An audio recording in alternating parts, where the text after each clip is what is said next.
Hi everybody, this is Lee. We're going to talk about the monthly support and resistance for the SPY, that's the ETF that tracks the S&P 500, and we're going to discuss that for July of 2023. The chart we'll look at comes from the Trade Navigator software. The Genesis is nice enough to allow me to display without giving me any problems. And here it is. Here's a monthly SPY chart. Now, the cool thing about this, people have asked me about the indicator I use here. I use a 3-period moving average of the highs and a 3-period moving average of the lows. And the cool thing about this is I displace them forward 1 month, or in this one bar, in this case it's a month. And so there's still a couple of days to go in the month of June as I record this, but it doesn't matter because I've still got pretty good idea of where these bands are going to be in July because of the way I displace them. And in fact, these bands won't change much at all in the last couple of days, and the only way they'll change at all is if we either make a new high or no low on the month, because we're taking this high and this high and this high, add them up and divide by 3 to get this plot. And so unless we get a new high, this is where they're going to be. Same thing for the lows. This low, this low, this low, add together, divide by 3 gets plotted there. That's the 3-period moving average of the lows, and unless we make a new low, that's where it's going to be. Now, specifically, we're going to talk about these figures being, let's say, 427.5 and 408. Now, that's not to the tick what they calculate, and you should understand that I don't really expect these things to hold to the tick or mean that much that accurately.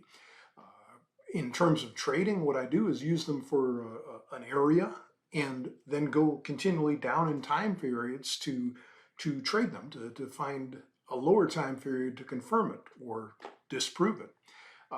But for the monthly basis, it looks like this 427.5 area, they, as you can see, held the upper band and took off in June, so that's pretty impressive. They could do that again in July. They could hold that 427.50 as support, but I think that's asking an awful lot out of the market.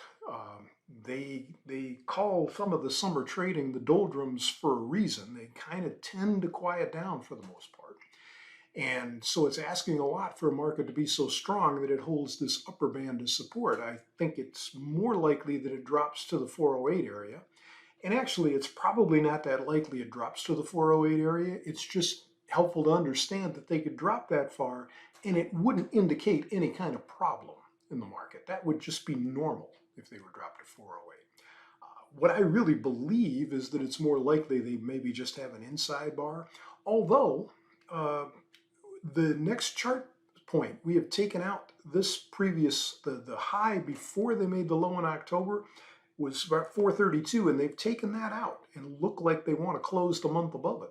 So that's a very positive development, and on a chart basis, that leaves this 462 area as the next chart resistance that they could be shooting for. So I think that's a reasonable upside target to look for.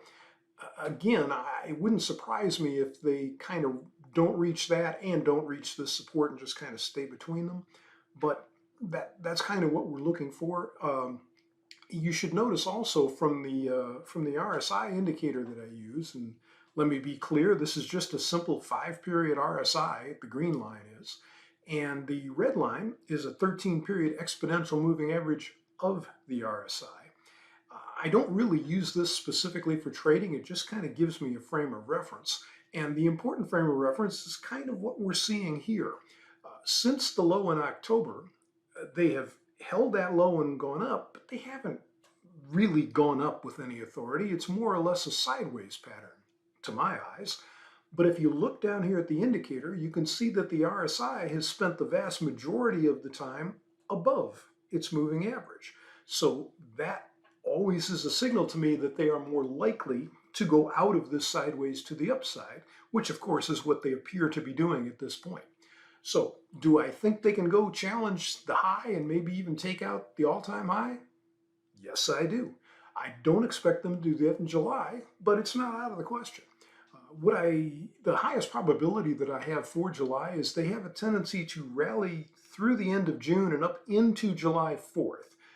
Anything they do after that will probably be largely based on things they hear from Fed speakers and things like that.